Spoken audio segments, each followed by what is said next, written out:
तो आदाब, नमस्कार, गुड इवनिंग, सत श्री अकाल। एक बार फिर आप तमाम लोगों का स्वागत है क्राइम तक की कहानी की इस एपिसोड में। उम्मीद है पूरी फैमिली अच्छी होगी, अपना और अपनों का ख्याल रख रही होगी।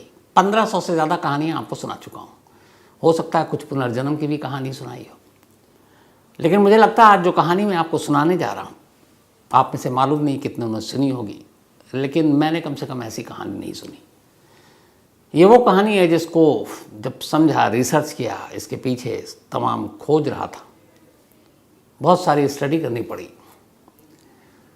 तो इस कहानी को जानते हुए और जब मैं कहानी में डूब रहा था, मैं खुद डर रहा था और डर के साथ एक क्यूरियोसिटी थी। आगे क्या, ऐसा कैसे, क्या ये मुमकिन है, क्या ऐसा हो सकता है?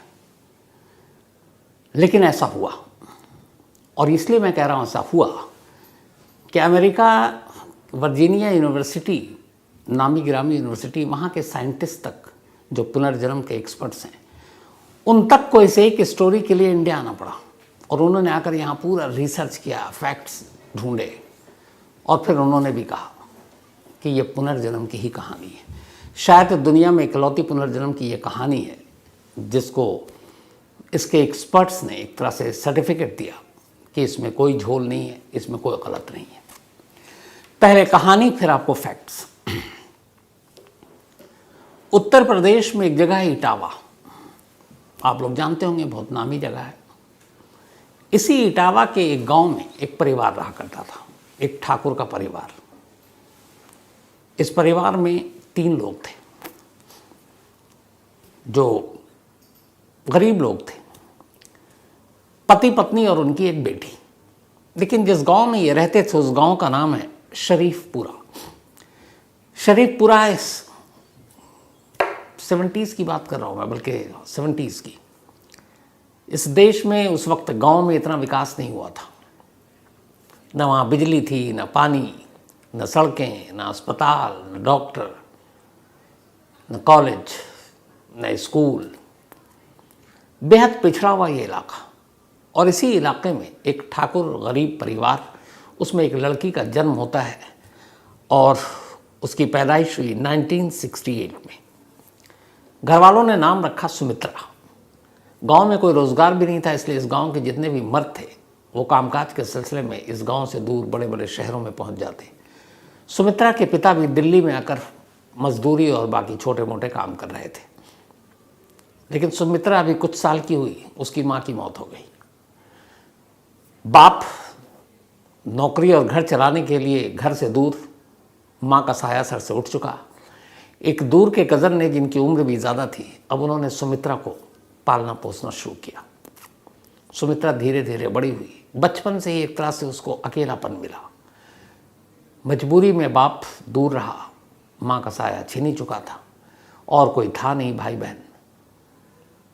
तो अपने उस ताऊ के घर में वो पली बढ़ी और अकेलापन हमेशा अपने आप को, खालीपन उसके अंदर एक महसूस होता रहा। जब सिर्फ वो 13 साल की हुई तभी घर वालों ने उसकी शादी कर दी, और शादी एक जगदीश सिंह नाम के शख्स की। जगदीश भी छोटे मोटे काम किया करता था और काम के सिलसिले में अक्सर वो भी उस गांव से बाहर रहता। तो अब पति भी कुछ वक्त के लिए साथ रहा सुमित्रा के, लेकिन फिर घर चलाना था, इसलिए वो शहर में नौकरी करने लगा। शादी होने के बावजूद एक तरह से सुमित्रा के अंदर फिर वही अकेलापन, फिर वही उदासी, आसपास कोई नहीं। जैसे बचपन में माँ बाप करीब नहीं रहे। शादी के बाद पति घर चलाने के लिए, वो सुमित्रा से प्यार करता था लेकिन मजबूरी थी, सबका पेट पालना था। सुमित्रा के सास ससुर भी थे, वो साथ रहते थे, लेकिन उनके साथ वो उतनी घुली मिली नहीं थी। तो इसी तरह से ज़िंदगी चलती रही। लेकिन पहली बार 1984 में दिसंबर में सुमित्रा ने एक बेटे को जन्म दिया। जब उसने बेटे को जन्म दिया, उसके बाद पहली बार उसे लगा कि अपने अब तक की पूरी ज़िंदगी में शायद उसका कोई एक साथी आया उसके साथ, जिसके साथ वो बात कर सकती है, जिसके साथ वो हंस सकती है, बोल सकती है, वो उसका अपना बेटा। बेटे की पैदाइश के बाद अब सुमित्रा बहुत खुश थी। दिन भर अपने बेटे को सीने से लगा कर रखती थी। जब वो खाना बना रही होती या फिर पानी लेने के लिए बाहर जा रही होती, उन पलों को छोड़ दे, तो जब भी उसके दोनों हाथ खाली होते थे, उन दोनों हाथ का सिर्फ एक काम था, और वो था अपने उस बेटे को अपने सीने से, अपने कलेजे से लगा कर रखना। क्योंकि उसे लगा था कि दुनिया में उससे बेटे से बढ़कर उसके लिए कोई खुशी नहीं आई। 5 महीने का उसका बेटा हो चुका था। अब 5 महीने के बाद एक रोज सुमित्रा गांव के बाहर, जैसे मैंने कहा पानी था नहीं, एक कुआं था जहां से तमाम लोग पानी भरा करते थे, तो दोपहर के बाद उसने अपना बर्तन उठाया और कुएं से पानी भरने के लिए जो उसका रूटीन का काम था वो पहुंचती है। जब वो पानी भरने जाती थी तब भी अपने बेटे को अपने साथ ले जाती थी, और जब वो पानी कुएं में रस्सी डालकर खींचती उस वक्त बेटे को वहीं पर पास में लिटा देती। करीब अप्रैल की बात है ये, 1985 दिसंबर में बेटा पैदा हुआ था 1984 में। एक रोज़ वो शाम को कुएं से पानी निकाल रही थी और पानी लेने के बाद अब वो वापस घर की तरफ लौट रही है। हाथ में उसके पानी का बर्तन है और एक हाथ से उसने अपने बेटे को 5 महीने के सीने से लगाकर चली जा रही है। गांव के और भी लोग पानी भर भर कर अपने अपने घरों की तरफ बढ़ रहे हैं। तभी अचानक पता नहीं क्या हुआ, लोगों की कानों में एक चीख की आवाज़ सुनाई दी। उन्होंने देखा, जब पलट कर तो देखा कि सुमित्रा अपनी जगह पर जा रही थी और वो अचानक रुक गई और वो वहीं पे एक मूर्ति, एक स्टैचू की तरह खड़ी हो गई है। बच्चा, उसका जो पानी का सामान था वो नीचे उसके हाथ से छूट गया। बेटा एक हाथ से उसके सीने में है, उसने दबा रखा है, और दूसरा हाथ उसका आसमान की तरफ उठा हुआ है और उसकी उंगलियां जो हैं वो पीछे की तरफ मुड़ी हुई हैं। आंखें उसकी जो दीदा आंखों वो चारों तरफ राउंड सर्किल में घूम रहा है। तेज तेज आवाज में वो अपने दांतों से दांतों को बजा रही है और बीच बीच में एक जोर जोर से सांस ले रही है। जब लोगों ने देखा और कुछ औरतें वहां पे करीब पहुंची तो उसका उस हुलिये को देखकर सुमित्रा के वो सब घबरा गए, डर गए। कई ने आवाज दी सुमित्रा, लेकिन वो कहीं से भी होशो हवास में नहीं। अब वो लोग डरे सहमे दूरी बनाकर उससे खड़े हुए, किसी की हिम्मत भी नहीं हो रही उसके इस रूप को देखकर। अच्छा, गांव में डायन, भूत, प्रेत ये सारी चीज़ें बड़ी मानी जाती हैं, तो औरतें घबरा गई। उन्हें लगा कुछ मर्द भी वहाँ पर सुनकर आ गए, लेकिन उन्होंने जब सुमित्रा का ये रूप देखा, उसके हाथ एकदम टाइट और ऊपर की तरफ उठे हुए हैं, उंगलियाँ पीछे की तरफ मुड़ी हुई हैं, आँखों का दीदा घूम रहा है और वो कट कट दांत बजा रही है। पर अपने एक बच्चे को जो है एक हाथ से उसने पकड़ रखा। अच्छा, उसने अपने बच्चों को इतनी ज़ोर से झगड़ा कि अब बच्चा रोने लगा। बच्चे के रोने की आवाज़, उधर उसके दांत के कटकटाने की आवाज़ और स्टैचू की तरह उसका खड़ा होना, पानी का बर्तन नीचे, लोग आवाज़ दे रहे हैं लेकिन करीब नहीं जा रहे हैं। करीब 5 मिनट तक ये सीन चलता रहा। 5 मिनट के बाद अचानक सुमित्रा का हाथ नीचे गिरा और उसने देखा उसका बच्चा रो रहा है। उसने फ़ौरन उसको चुप कराना शुरू किया। फिर उसने देखा बर्तन, पानी तो गिर गया, उसने वो उठाया। जब पलटती है तो देखती है कि भीड़ लगी हुई है गाँव वालों, सब उसकी तरफ देख रहे हैं। उसे कुछ समझ में नहीं आया। उसने पूछा, क्या हुआ, क्यों मेरी तरफ देख रहे हो? किसी की बोलने की हिम्मत नहीं। बोले कुछ नहीं, कुछ नहीं, ऐसे ही। अब सुमित्रा को लग रहा है कि कुछ तो हुआ है, लेकिन ये बता नहीं रहे। और फिर उसे लगा कि मतलब उसे कुछ याद ही नहीं क्या हुआ, पर बच्चा उसका रो रहा है। वापस वो पानी भरती और तेज़ी से अपने घर की तरफ चली जाती। घर पहुंचने के बाद भी उसे एहसास है कि वहाँ पर कुछ हुआ, लेकिन लोग मुझे बता नहीं रहे। फिर उसे लगा क्या पता कुछ हुआ हो। उसके बाद वो रात पूरी ठीक से गुजरी। अगले 2-3 दिन गुजरे। एक रोज़ वो किचन में खाना बना रही थी। सास ससुर घर पे थे, पति काम के सिलसिले में गांव से बाहर शहर में। खाना बनाते बनाते अचानक सास के कानों में आवाज़ आई कुछ कटकटाने की और ज़ोर ज़ोर से किसी की सांस लेने की। वो इधर उधर देखते हुए किचन में पहुंची। घर का ही एक हिस्सा था रसोई, घर के बाहर दहलीज के।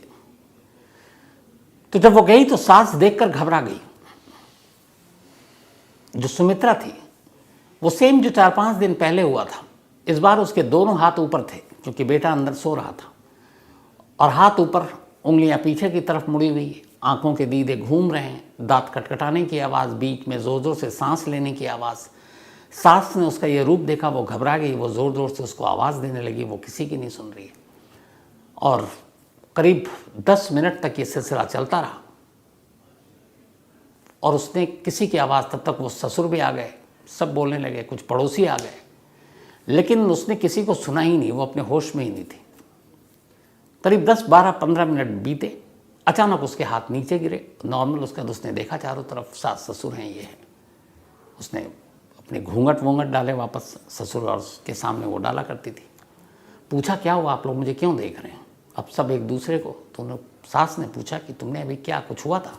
उसने कहा नहीं, मैं तो खाना बना रही हूँ। सास ने भी कुछ नहीं बोला, जो रूप देखा था उससे वो भी डरी हुई थी। उसके बाद वो गई अपने, फिर बच्चे को देखा, बच्चे को गोद उठाया। 5 दिन में ये दूसरी बार था, लेकिन इसके बाद अब घर वालों ने उसके पति को इन्फॉर्म किया, पति भी आया, तो उन्होंने कहा ऐसे ऐसे है। लेकिन फिर कुछ दिन बीता, वो ठीक नॉर्मल थी। एक रोज़ फिर यही हरकत।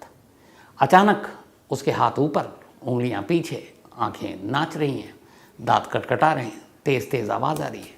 पति देखा पहली बार इस रूप में अपनी पत्नी को, वो भी घबरा गया। अब ये हुआ कि नहीं कुछ है तो क्या करें, गांव में वैद्य है, हॉस्पिटल डॉक्टर कुछ था नहीं, और बिल्कुल फिट सुमित्रा, कोई बीमारी नहीं, कुछ नहीं। तो गांव के वैद्य जी को बुलाया गया और कहा गया कि ये हरकत है। अब तक ये बात गांव के लोगों से भी पता चल चुकी थी कि ये कुएं पर हुआ, उसके बाद हुआ। तो बीच बीच में अब ये हुआ कि दौरा पड़ रहा, तमाम बातें हो रही हैं, कोई साया है, भूत प्रेत है, डायन है, इसी तरह की होती है। वैद्य आया, ओझा को दिखाया, वैद्य ने पूरा चेक किया, उसने कहा ये बिल्कुल ठीक है, कुछ नहीं है ऐसा। वैद्य चला गया। लेकिन ये सिलसिला अगले 5 महीने तक चलता रहा। अगले 5 महीने तक बीच में कभी भी सुमित्रा को इसी तरह का दौरा पड़ता और वो अपने आप में सब कुछ भूल जाती और उसे कुछ याद ही नहीं रहता। अब पति ने भी उधर शहर जाना छोड़ दिया, क्योंकि पत्नी है, सास ससुर ने कहा भाई देखो हालात ठीक नहीं है, क्या पता कुछ हो जाए। इधर ये भी डर है कि कभी किसी ऐसे हालात में वो बच्चे को कुछ ना कर दे। तो अब दिल पर पत्थर रखकर सुमित्रा ने अपने बच्चे से भी थोड़ी सी दूरी बनानी शुरू कर दी कि कभी ऐसा ना हो कि मैं उस रूप में चली जाऊं और बच्चे को ही अपने नुकसान पहुंचा दूं। तो अब ज़्यादातर बच्चे सास के पास रहते, मतलब अपनी दादी के पास, और ये सारा सिलसिला चलता रहा। धीरे धीरे वक्त बीता। 16 जुलाई 1985 की तारीख आ गई। 16 जुलाई 1985 को अपने घर पर सुमित्रा मौजूद थी। दोपहर का वक्त था, सबने खाना खा लिया था। सुमित्रा अपने बेटे के पास उसको गोद में लेकर खेल रही थी। फिर उसने अपने बेटे को नीचे रखा। उसने कहा कि थोड़ा सुस्ता ले, उमस और गर्मी का माहौल भी था। लेकिन तभी दोपहर अचानक फिर से वो उसी रूप में आ गई। उसके दोनों हाथ आसमान की तरफ, एक ही लक्षण होते थे उसके, उंगलियां पीछे की तरफ, आंखें, जो दीदा है वो घूम रहा है, दांत कटकटा रही है, ज़ोर ज़ोर से सांसें ले रही है और कुछ बोलने की कोशिश कर रही है, बोल नहीं पा रही है। पति और सास ससुर, अब तक पड़ोसी और सब, इन सबको पता था कि कुछ होता है इससे, लेकिन ये था किसी को नुकसान नहीं पहुंचा रही है। तो बहुत सारे लोग थे, तमाशबीन भी थे, कुछ डरे समय। बच्चों को लोग डराने लगे थे, देख सुमित्रा के पास भेज देंगे तो ये बदमाशी मत कर। तो ये सब चल रहा था। 16 मई 1985 को जब ये हुआ तो उस दिन पहली बार एक अजीब चीज़ हुई। सुमित्रा उसी रूप में थी, दांत कटकटा रही है, सांसें ले रही है, और अब तक वो बीच में कुछ बोलती थी, किसी को समझ में नहीं आता था। लेकिन उस दिन उसने एक लाइन बोली, और जब वो लाइन बोली तो जिसने भी सुना वहीं पे सब सहम कर रह गए। उसने कहा ठीक 3 दिन के बाद आज से मैं मर जाऊंगी। 16 जुलाई 1985, दोपहर का वक्त। और उसने पहली बार ये कहा, और चूंकि उस रूप में देखकर सारे लोग मौजूद थे, कुछ पड़ोसी थे, सास ससुर पति, तब उसने एक लाइन कही कि बस आज से ठीक 3 दिन के बाद मेरी मौत है। और ये कहती ही फिर वो अपने नॉर्मल रूप में आ गई। बिल्कुल वही सुमित्रा जो एक अच्छी माँ, पति की सेवा करने वाली, सास ससुर के साथ ठीक से बात करने वाली, खाना बनाने वाली। अब जब उसने बोला तो हर एक घर वाले सारे सहम गए कि ये क्या बोल रही है। 16 जुलाई यानी कि 19 मई इसका लास्ट डे होगा। कोई ऐसा कैसे कह सकता अपने मौत की भविष्यवाणी। पूरा घर परेशान। अब पति ने सुमित्रा से पूछा कि तुम्हें याद है कि तुम जो ये सब जिस दौरे में जो मैं पढ़ता है उसमें क्या तुमको कोई भी चीज़ याद है? बोली नहीं, मुझे कुछ याद नहीं है। तो उसने कहा तुमने कुछ लाइन कही थी, तुम्हें याद है? उसने कहा नहीं याद है। तो उसने कहा मैंने क्या कहा था? उसने कहा तुमने पति की मजबूरी थी, उसने बोल दिया। उसने कहा तुमने ये कहा कि ठीक 3 दिन के बाद तुम मर जाओगी। तो उसने कहा क्या बक रहे हो? उसने कहा हाँ। अब सुमित्रा के दिमाग में ये बात बैठ गई। उसे लगा ये क्या है। लेकिन अगले 3 दिन तक 16, 17, 18 वो बिल्कुल नॉर्मल रही। अब 19 मई बल्कि 19 जुलाई 1985 की तारीख आ गई। ये वही डेट थी जो सुमित्रा ने अपनी मौत के लिए चुनी थी, जब उस दौरे में थी और वो बोल रही थी। 19 जुलाई 1985 सुबह हुई, दोपहर, सुमित्रा बिल्कुल ठीक। बट उसने उस दिन भी यही किया कि वो अपने बच्चे से खुद को दूर रखती थी। जब कुछ लोग उसके आसपास हों तो बच्चे को प्यार करती, सीने से लगाती, बाकी उसकी दादी के पास ही होती। 19 को सुमित्रा ने एक चीज़ ये किया कि उसने कहा मैं ऐसा कोई काम नहीं करूँगी जिससे मेरी मौत हो सके। उसने कहा मैं ऊंचाई पे नहीं जाऊँगी कि फिसल जाऊँ, मैं आज खाना नहीं बनाऊँगी, चूल्हे के करीब नहीं जाऊँगी कि आग न लग जाए, मैं आज जंगल की तरफ नहीं जाऊँगी, मैं आज कुएं पे पानी नहीं भरने जाऊँगी कि कुएं में न गिर जाऊँ। मतलब ऐसी चीज़ जो एक इंसान अपने उसमें कर सकता है कि इन वजहों से हम मर सकते हैं, उन सारी चीज़ों से उसने कहा कि मैं दूरी बनाऊंगी। और उसके पति ने भी यही बात उससे कही। धीरे धीरे दोपहर से शाम हो गई, सुमित्रा बिल्कुल ठीक। घर वालों को अब लगा कि चलो कुछ घंटे की बात है, और ये जो उसने कहा था 3 दिन पहले ये गलत साबित होगा। घर के अंदर है सुमित्रा, क्योंकि हर तरफ से वो बच रही, कुछ नहीं चाहती ऐसा करे कि जिससे कोई एक्सीडेंट हो, कोई हादसा और उसकी मौत हो जाए। आराम कर रही है, कोई खाना वाना नहीं बनाना, बाहर नहीं जाना। शाम हो गई, उसे कुछ घुटन सी महसूस हुई। उसे लगा कि बहुत है कमरे के अंदर, चलो बाहर नहीं जाना, दरवाजे पर खड़े होकर थोड़ी ठंडी हवा ले लेते हैं, क्योंकि शाम की हवा भी आनी शुरू हो गई थी। अब वो दरवाजे पर खड़ी हो गई।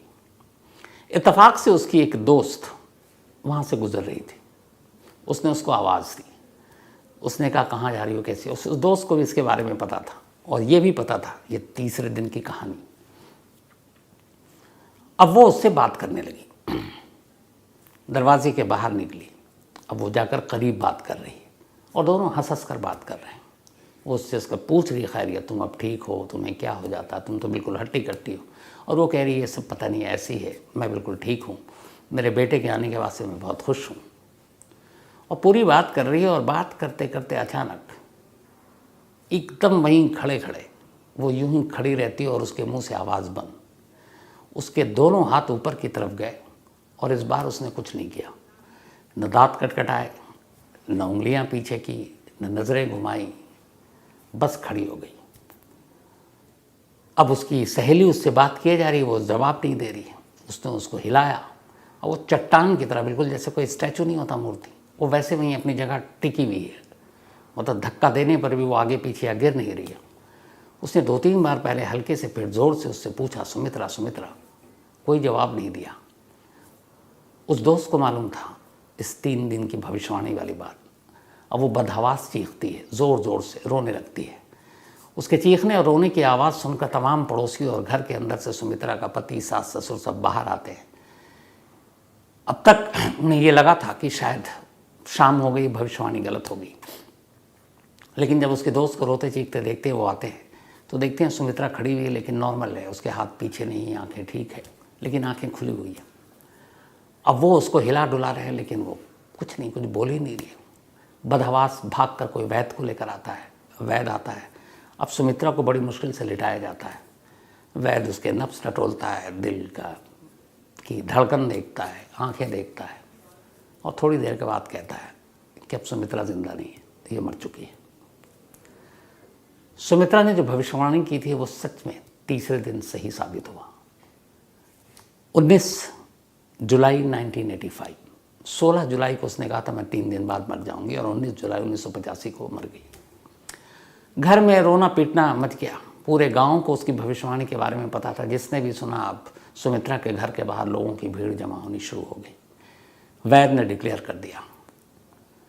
अब जितने बच्चे थे गांव के, तमाम माँओं ने, उनके घर वालों ने कहा कोई बाहर नहीं निकलेगा। लोग डरे हुए थे सुमित्रा के उस बदले हुए रूप को देखकर, फिर उसके कहने के हिसाब से, और डरे हुए थे कि कहीं अब बाकी किसी घर पर कोई आफत मुसीबत ना आ जाए। बच्चों को सबने घर में रखा। सुमित्रा के घर के बाहर शोक जताने वालों की भीड़ लग गई। अब इसके बाद ये हुआ कि ज़्यादा देर तक शव को घर में नहीं रखेंगे। उस ज़माने में जो गांव के पिछड़पन का आलम था, अस्पताल, स्कूल, सड़क, बिजली, पानी के साथ साथ शमशान घाट भी नहीं था। गांव की किसी खुली जगह पर खुद लकड़ियाँ इकट्ठी करो, एक पंडित को बुलाओ, सारी रस्में मंत्रोच्चार के बीच खुद गांव वाले अंतिम संस्कार कर देते थे। तो कुछ लोग गए, उन्होंने लकड़ियाँ वकड़ियाँ जुटानी शुरू की, जहाँ पे अमूमन गांव के लोगों का अंतिम संस्कार होता था। औरतों को बुलाया गया क्योंकि सुमित्रा महिला थी। अब उसका हिंदू रीति रिवाज के हिसाब से उसका श्रृंगार करना शुरू किया गया, उसको तेल लगाना शुरू किया गया। वो उस गांव की प्रथा थी। सुमित्रा की बॉडी ज़मीन पर है, श्रृंगार चल रहा है, तेल वेल लगाए जा रहे हैं। आधा दर्जन से ज़्यादा महिलाएं इस काम में लगी हुई हैं। एक लाश का श्रृंगार हो रहा है क्योंकि वो सुहागन थी। इसके बाद श्रृंगार करते करते 45 मिनट हो चुका था अब इन सारी चीज़ों को। और सुमित्रा की मौत के बाद ये था कि अब बस अंतिम संस्कार कर दो, क्योंकि एक डर, खौफ, दहशत थी पूरे गांव में। तो जितनी जल्दी इसकी मतलब अंतिम संस्कार करेंगे, हो सकता है उसकी आत्मा को सुकून मिले। तो इसीलिए उसके अंतिम संस्कार के आनंद फानंद में तैयारी हो गई। और इधर उधर चिता सज रही है, इधर लाश को सजाया जा रहा है। तभी अचानक जिस कमरे में लाश रखी थी, एक औरत की बड़ी तेज़ी से चीख की आवाज़ सुनाई दी और वो बदहवास चीखते हुए घर के बाहर भागी। बाहर सारे लोग शोक जताने के लिए खड़े थे, बहुत सारी महिलाएं भी थी। घर छोटा था, बहुत सारी एक साथ नहीं जा सकती थी। इसी बीच में एक दूसरी महिला चीखते हुए घर से बाहर निकली, फिर तीसरी निकली। अब जब ऐसा हुआ तो बाहर बदहवास लोगों ने पूछा क्या हुआ। तो पहली महिला जो निकली थी बाहर, उसने अपने आप पे काबू पाया और उसने कहा कि अचानक सुमित्रा ने अपनी आंखें खोली थी और उसकी आंखें उसी तरह से, उसकी दीदा जो है वो चारों तरफ घूम रहा है। लोगों ने कहा तेरा वहम होगा। तब तक दूसरी बोली नहीं, मैं उसका श्रृंगार कर रही थी और उसका दिल जोर से धड़क रहा है। तीसरी ने कहा कि वो अपने दांत को कटकटा रही है। अब जब ये सुना तो सारे लोग भागे, वैद्य जी को बुलाया गया। वैद्य जी अंदर आए। अब उन्होंने दोबारा सुमित्रा के नब्ज टटोले, दिल की धड़कन टटोली और उसके बाद घर वालों से कहा कि ये मातम मत मनाओ, सुमित्रा जिंदा है, ये चमत्कार हो गया। थोड़ी देर बस उन्होंने कहा कि थोड़ा सा और इसको भी परेशान मत करो। वैद्य जी की ये खबर सुनकर सुमित्रा का पति खुशी से रोने लगा। घर वाले खुश, पूरा मोहल्ला खुश। थोड़ी देर के बाद अब सुमित्रा की इधर हालत यह है कि जब वो होश में आई तो उसने पाया कि वो लेटी हुई है, बहुत सारी औरतें उसको तेल लगा रही है। वो अचानक घबरा कर उठी। उसने कहा क्या है, क्या कर रहे हो तुम हमारे साथ। सबने किसी ने बताया नहीं। उसने कहा कुछ नहीं, बस ऐसे ही। उसने कहा नहीं हटो, और आप लोग हो कौन। इतनी देर में अब वैद्य जी चले गए। बाहर खड़े हुए पति जो खुशी में रो रहा था, बदहवास अंदर आया, सुमित्रा सुमित्रा करके चीखते हुए, और आकर सुमित्रा को गले लगा लिया। जैसे उसने गले लगाया, सुमित्रा ने उसकी तरफ देखा। अपने पति को देखते ही उसने एक जोर का धक्का मारा और पति को किनारे किया। कहा आप कौन है, इस तरह से आप क्यों मुझे गले लगा रहे हो, मैं आपको नहीं जानती हूँ और आप पराई स्त्री के साथ ऐसा नहीं कर सकते हो। पति ये सुनकर बदहवास कि ये क्या कह रही है। सास ससुर को बुलाया उसने, कहा माँ पिताजी ये देखो ये क्या बोल रही है। तो उसने कहा तुम्हारे सास ससुर। उसने कहा ये दोनों कौन है, मैं नहीं जानती। तमाम औरतें थी, बोली कि ये तुम्हारी जो दोस्त जिसके साथ बात करते करते उसने दम तोड़ा था, बोली इसको भी मैं नहीं जानती हूँ। अब सब थोड़ी देर के बाद जब उसने कहा ये तुम्हारा बेटा जो तुमको जान से ज़्यादा प्यारा है, उसने कहा मैं इसको भी नहीं जानती हूँ। सबको लगा कि जो माँ हमेशा अपने सीने से लगा कर रखती थी, अचानक अपने बेटे तक को अपनाने से मना कर रही है और पहचान नहीं रही है, कुछ गड़बड़ है। वैद्य जी को बुलाया गया। कहा कि वो जिंदा तो हो गई लेकिन किसी को पहचान नहीं रही। वैद्य जी ने उसको फिर से चेक किया। उन्होंने कहा काम करो, थोड़ा सब्र रखो, शायद शौक लगा हो या पता नहीं कुछ है, करिश्मा है, चमत्कार हुआ, थोड़ा इसे वक्त दो और इससे दूर रहो। अब ये कहकर चले गए वैद्य जी। अगला दिन आया, सुमित्रा बिल्कुल ठीक ठाक, लेकिन ना वो अपने बच्चे की तरफ देख रही है, ना उसे गोद में उठा रही है, ना सास ससुर को पहचान रही है, ना पति को पहचान रही है, ना पड़ोसियों को पहचान रही है और किसी को भी अपने करीब आने नहीं दे रही है। घर वाले इंतज़ार कर रहे हैं कि शायद ये भी एक उसके दौरे का एक्सटेंशन होगा, दिमाग पे असर हुआ होगा, धीरे धीरे वक्त बीतेगा तो वो ठीक हो जाएगी। करते करते इस आलम में 3 महीने बीत गए। 19 जुलाई को 45 मिनट की मौत हुई थी सुमित्रा की। अगस्त, सितंबर, अक्टूबर आ गया, 3 महीने बीत गए। 1985 20 अक्टूबर। इस 3 महीने के दौरान सुमित्रा ने किसी को भी नहीं पहचाना। तमाम कोशिश घर वालों ने कर ली, ना अपने पति को कभी अपने करीब आने दिया। उसने कहा आप पराये मर्द हो। न सास ससुर को वो दर्जा दिया, न पड़ोसियों को, दोस्तों को, किसी को नहीं। जब अपने बेटे को भी उसने एक बार भी गले नहीं लगाया। लेकिन एक काम वो करती थी, वो एक लेटर लिखती थी और लेटर लिखकर उसको वो करती और अपने पति को कहती कि इसको पोस्ट कर दो। पति अनपढ़, लेकिन घर वाले ये हैरान थे कि सुमित्रा ने तो पढ़ाई की नहीं। हाँ, थोड़ी बहुत उसके जो ताऊ थे उन्होंने पढ़ाया था, लेकिन फिर भी ये लिख रही है कुछ। पर उन्हें लगा कि अब कुछ होगा, या ये भी हो सकता है एक दौरे का पाठ हो, अपने आप को कुछ और सोच रही हो। पति अपनी पत्नी से बेहद प्यार करता था। वो उसके कहने के हिसाब से गांव के बाहर ही एक वो जो पोस्ट ऑफिस, बल्कि जो लेटर बॉक्स होता है, वो उसमें लेटर डाल देता। 3 महीने तक ये लेटर डालने का सिलसिला चलता रहा। 3 महीने के बाद 19 जुलाई 1985 को सुमित्रा ने 45 मिनट के लिए दम तोड़ा था। 20 अक्टूबर 1985 की तारीख आई। अचानक एक शख्स सुमित्रा के घर पहुंचता है, इसी शरीफपुरा गांव में। और वो शख्स घर पहुंचते ही पहले तो गांव में जाता है और गांव में जाने के बाद वो पूछता है कि यहाँ पे क्या कोई ऐसी महिला है जिसका बर्ताव बड़ा अलग है, जो कभी कभी कुछ भूल जाती है या उसको दौरा पड़ता है, इस तरह की कोई चीज़ें उसके अंदर है। तो लोग कहते हैं कि यार इसको मतलब ये कैसे। अच्छा, ये गांव में चर्चा का विषय था, तो ये था कि शायद गांव से बाहर भी कई लोग कमाने वमाने के लिए जाते हैं, तो किसी ने बताया होगा। तो उसने कहा आपको कैसे पता? उसने कहा छोड़िए, आप मुझे बताइए है कि नहीं। तो फिर सुमित्रा का पति बाहर आया। उसने कहा जी है, लेकिन आप कौन? हम आपको जानते नहीं हैं। उसने कहा मेरा नाम राम सिया त्रिपाठी है, मैं इटावा से आया हूँ। इस गांव से करीब 80 किलोमीटर दूर एक अपने गांव का नाम उन्होंने बताया।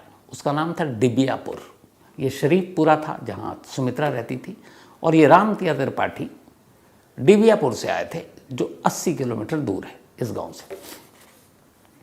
तो उन्होंने कहा मेरा नाम राम सिया त्रिपाठी है, मैं एक लेक्चरर हूँ कॉलेज में, और मुझे इसलिए यहाँ आना पड़ा है कि पिछले 3 महीनों से मुझे कुछ लेटर मिल रहे थे,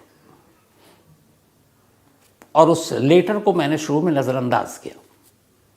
लेकिन अब फिर मुझे लगा कि चलो एक बार चल के देख लेते हैं, दूरी ज़्यादा नहीं थी, एक दिन बर्बाद होगा। लेकिन मैं सिर्फ चला आया इसलिए कि वो लेटर जो भी भेज रही है एक बार उससे मिल लूँ। तो उन्होंने कहा कौन आपको लेटर भेज रहा है? तो उन्होंने कहा कि वही तो मैं आपसे मिलने आया हूँ कि आपके घर में कोई ऐसी महिला है जो बदलती है, जिसको दौरे पड़ते हैं, कुछ होता है।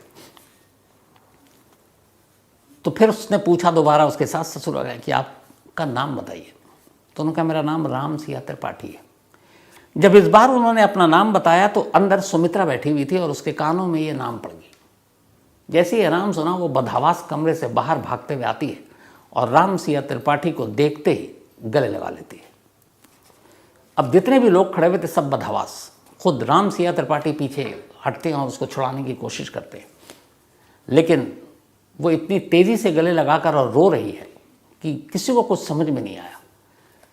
बड़े मुश्किल से राम सिया त्रिपाठी ने सुमित्रा को खुद से अलग किया और बोला आप कौन हैं, मैं आपको नहीं जानता। सुमित्रा पहली बार बोलती है आप मेरे पापा हैं, और लेटर मैं ही भेज रही थी। अब जब ये सुना तो राम सिया त्रिपाठी को लगा कि ये क्या है। तो उन्होंने कहा कि नहीं, मेरी बेटी तो तुम्हारी जैसी है नहीं। उसने कहा पापा मैं आपकी ही बेटी हूँ, और मैं सुमित्रा नहीं हूँ, मैं आपकी शिवा हूँ। शिवा राम सिया त्रिपाठी की बेटी का नाम था। उसने कहा कि मैं शिया त्रिपाठी हूँ, शिवा त्रिपाठी आपकी बेटी। अब राम सिया त्रिपाठी कमरे में बैठ गए। सुमित्रा के घर वालों को, पति को कुछ समझ में नहीं आ रहा, पड़ोसियों का जमावड़ा लग गया। अब ये हुआ कि आगे क्या। राम सिया त्रिपाठी अपने साथ एक ब्रीफकेस लेकर आए थे। उन बैठे और सुमित्रा जो अपने आप को अब शिवा कह रही थी, उसको बिठाया। बोला अच्छा तो तुमने वो लेटर लिखा? बोला जी मैंने लिखा। उसने कहा आप पापा मेरी हैंडराइटिंग नहीं पहचानते हो? अब राम सिया त्रिपाठी ने हैंडराइटिंग जब सोचा उनकी बेटी का, तो उन्हें लगा कुछ चीज़ों को छोड़ दे तो हूबहू वैसी हैंडराइटिंग है। फिर उन्होंने कहा ठीक है, अगर तुम शिवा हो तो चलो मैं कुछ दिखाता हूँ, तुम मुझे बताओ। वो अपने ब्रीफ केस में एक एल्बम लेकर आए थे। उस एल्बम में कुल 15 तस्वीरें थीं और ये एल्बम उनकी बेटी शिवा त्रिपाठी की शादी का एल्बम था। उन्होंने एल्बम खोला और बोला बताओ ये कौन कौन है। राम सिया त्रिपाठी तो सामने बैठे थे, वो भी एल्बम थे। उसने कहा आप मेरे पापा हैं। एक लेडी को देखकर उसने कहा कि ये मेरी माँ है। एक को देखकर कहा ये मेरा भाई है।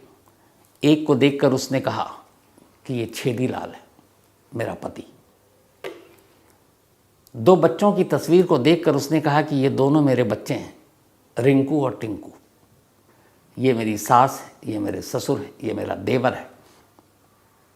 और फिर एक महिला की तस्वीर पर आकर उसने उंगली रखी और चुप हो गई। राम सिया त्रिपाठी ने कहा तुम सबका सही सही बता रही हो, ये आखिरी तस्वीर है, इस पे क्यों चुप हो गई? घबराई वो, उंगली रखे हुई है, बता नहीं रही। उन्होंने कहा बताओ बताओ।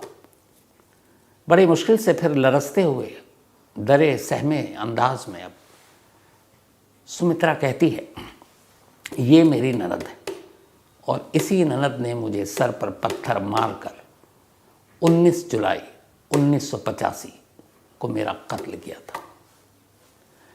जैसे ही उसने बोला और ये तस्वीरें सारी कंप्लीट हुई, राम सिया त्रिपाठी खड़े हुए, शिवा को जोर से गले लगाया और रोना शुरू कर दिया। उन्होंने कहा तुमने एक एक लाइन सच कही है। अब राम सिया त्रिपाठी जब चुप हुए, इधर कुछ समझ में नहीं आ रहा सुमित्रा के घर वालों कि ये सुमित्रा है, ये शिवा है, ये राम सिया त्रिपाठी कौन है, उसकी शादी पहले हो चुकी है, 2 बेटे हैं, फिर ये पति कहाँ से आए, ये सब क्या है, कुछ माजरा समझ में नहीं आ रहा। तब राम सिया त्रिपाठी ने कहानी सुनाई। उसने कहा 24 अक्टूबर 1962 को, 24 अक्टूबर 1962 को शिवा मेरी बेटी का मेरे घर में जन्म हुआ था। मोहल्ला था डिबियापुर, यही आपके इटावा में। और वहाँ से शरीफा, जो बात बताया आपको, बल्कि शरीफापुर पूरा 80 किलोमीटर की दूरी पर है। पर ये दोनों परिवार एक दूसरे को नहीं जानते। शिवा एक ब्राह्मण फैमिली से थी और सुमित्रा एक ठाकुर परिवार में जन्म लिया था। ये खुद एक कॉलेज में लेक्चरर थे, घर में पढ़ाई का माहौल था। उस ज़माने में उन्होंने शिवा को ग्रेजुएशन कराया, कॉलेज में पढ़ी। जब शिवा 18 साल की हो गई तब 1980 में शिवा की शादी छेदी लाल नाम के एक नौजवान से कर दी गई। शादी के कुछ साल के बाद, अगले 5 साल के अंदर अंदर शिवा को 2 बेटे हुए, रिंकू और टिंकू। लेकिन बेटे होने के बावजूद शिवा की शादीशुदा जिंदगी कामयाब नहीं थी। वजह ये थी 2। एक, उस घर में यानी कि छेदी लाल के घर में जहाँ ये शादी हुई थी, उनका कोई भी पूरा परिवार खानदान में शिवा जितना पढ़ा लिखा कोई नहीं था। शिवा एक ग्रेजुएट थी कॉलेज की और वहाँ सब 12वीं पास थे। तो एक तो उनके अंदर एक कॉम्प्लेक्स था कि उनकी जो बहू है वो पूरे ख़ानदान में सबसे पढ़ी लिखी है।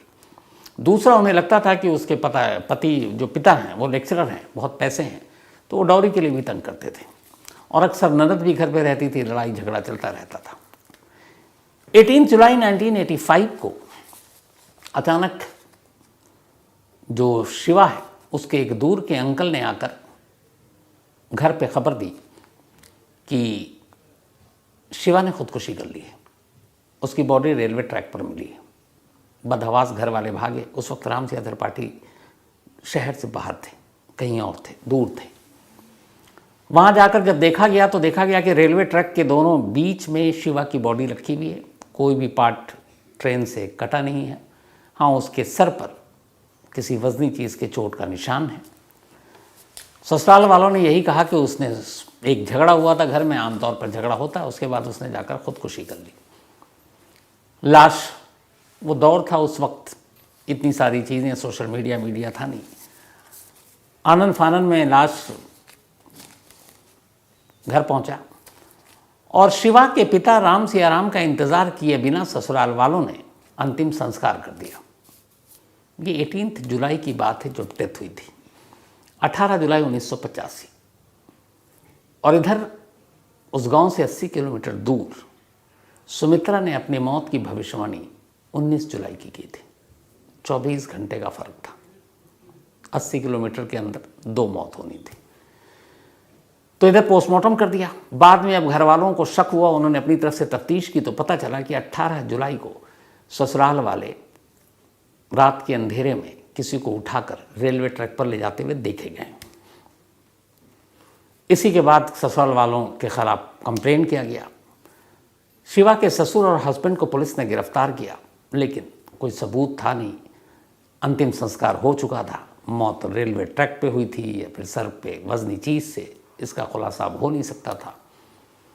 तो बाद में सबूतों के अभाव में पति और ससुर को शिवा को जमानत मिल गई। जो सास और ननद थी वो दोनों फरार हो गई थी। बाद में पुलिस जब उन दोनों को जमानत मिल गया तो उन्हें भी लगा कि अब वो केस में मिल ही जाएगा, दोनों वापस आ गई। उन्हें पुलिस ने पकड़ा, उन दोनों को भी फिर बाद में जमानत मिल गई, दोनों रिहा हो गई। ये पूरी कहानी अब राम सिया त्रिपाठी वहाँ बैठकर सुना रहे हैं। अब अजीब सी कहानी सामने थी कि एक शिवा त्रिपाठी जो सेम डे मरी, और दूसरी तरफ सुमित्रा जिसने अपनी मौत की भविष्यवाणी 3 दिन पहले कर दी, उसकी मौत भी 24 घंटे बाद हुई थी शिवा के। और सुमित्रा कभी पढ़ी लिखी नहीं, इंग्लिश में लेटर भेज रही है।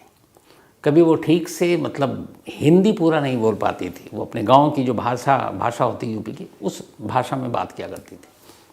लेकिन अपने पापा के साथ वो फर्राटेदार बेस्ट हिंदी इंग्लिश में बात कर रही है। अब जब ये सारी चीज़ें हो गई तो फिर ये हुआ कि पापा मैं आपके साथ जाऊंगी। पापा उसको अपने साथ लाए, वो अपने दोनों बेटों से मिली। फिर उसे ख्याल आया कि उसके ससुराल ने तो उस पर जुल्म किया था, मारा पीटा था, उसको तो एक तरह से कत्ल ही कर दिया था उसका। तो पति से भी अब कोई रिश्ता था नहीं क्योंकि पति जिंदा था, लेकिन उसके बावजूद उसे लगा कि जो उसका सुमित्रा का जो पति था वो पति शरीफ था, उसे मानता था, बेशक गरीब था लेकिन उसे प्यार करता था, जगदीश सिंह। उसने कहा कि बेशक मेरा पुनर्जन्म हुआ है, मेरे 2 बच्चे हैं। उसने उन दोनों बच्चों को अपना लिया, रिंकू जो उसके बेटे थे शिवा के, सुमित्रा ने। उसने कहा यही मेरे बेटे हैं। और अपने उस गरीब पति को भी उसने कहा यही मेरा पति है। और अपने उस बेटे को जिसको वो 5 महीने तक सीने से लगाकर भागती थी, उस बेटे को भी, पति बेटे और अपने पुनर्जन्म के पहले के 2 बेटे, इनके साथ फिर वो आकर उसी गांव में रहने लगे। और उस पति के साथ बड़ी अच्छी खुशहाल ज़िंदगी उसने गुजारी। उधर 2 अब परिवार भी था, वो सब भी खुश, गांव के लोग भी खुश। लेकिन ये कहानी फिर उस वक्त मीडिया में आई, अखबारों में आई। जब ये आई, अमेरिका की वर्जीनिया यूनिवर्सिटी से पुनर्जन्म के जो एक्सपर्ट हैं, सारे फैक्ट्स फाइंडिंग और ये चीज़ें देखते हैं, उनकी पूरी टीम आई। जो इंडिया में उस वक्त इस पे काम कर रहे थे वो टीम पहुंची इटावा में।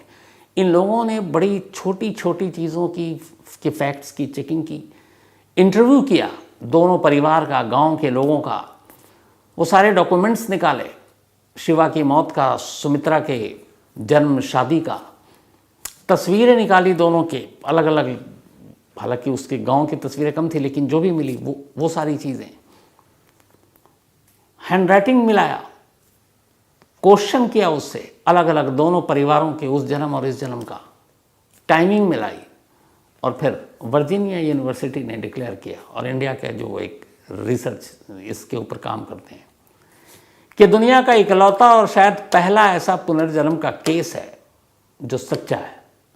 फैक्ट्स के बेस पर ये केस ये साबित करता है कि सुमित्रा का पुनर्जन्म शिवा के तौर पर हुआ था।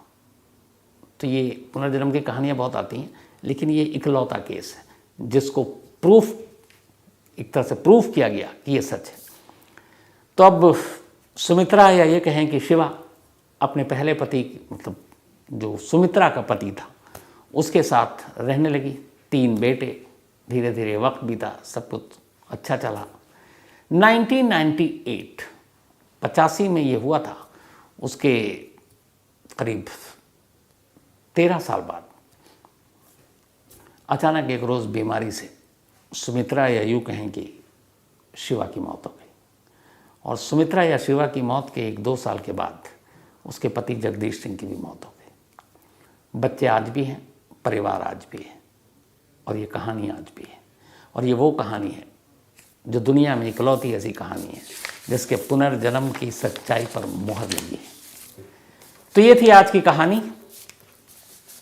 मुझे लगता है कि इस कहानी पर आप लोग अपनी राय ज़रूर दीजिएगा, क्योंकि जब मैंने इस पर रिसर्च किया तो मैं खुद हर कदम पर हैरान था कि ऐसा कैसे हो सकता है।